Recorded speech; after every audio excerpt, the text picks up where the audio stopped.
Charity footwear. It never crossed her mind that the pair might not fit him, having grown so very wary of placing pound coins in his hand. She had set a precedent. Anything less would be worse than nothing. She did, however, have a backup plan.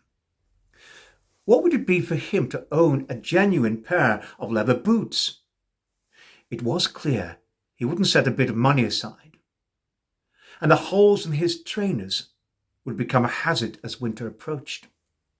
She couldn't think of anything to better this seasonal priceless gift.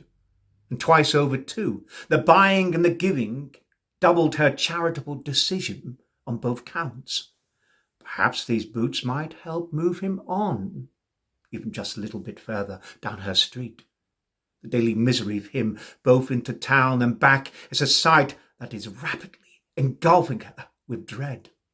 The weight of guilt in her carrier bags made her shoulders ache, and she could not work out why he looked at her as if they'd never met. So, that Friday morning, walking back, she gently nodded and gave him the bag. Weeks went by, and yes, he had begun to shift, not geographically, but in size. He became a scaffold version of his former self, and had completely stopped the brief moment when she'd catch his eye.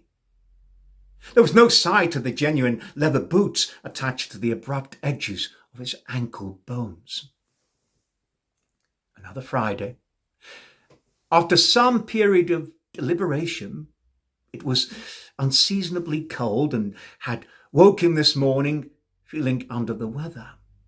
But it was Sue's shift at the British Heart Foundation and that staff discount that made all the difference. And if she timed it right, she wouldn't have to see that man. She could just step over the book, the flask, and pile of blankets. She noticed how her footprints left a slate-grey trail.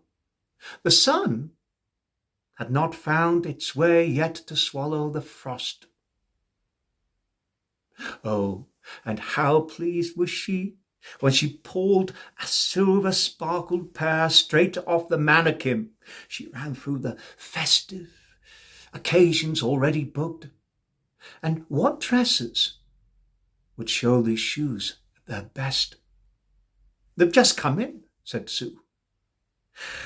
"Can't get them sharpish. They'll be gone tomorrow."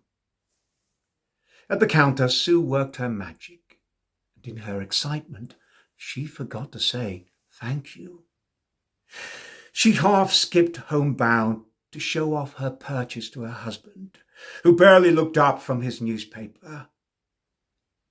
She tore off her socks, replaced them with sheer nylon, and held back a tear. "Take them back," said her husband, as they both stared at her fat, greedy feet. "If they don't fit you, you're not going to wear them.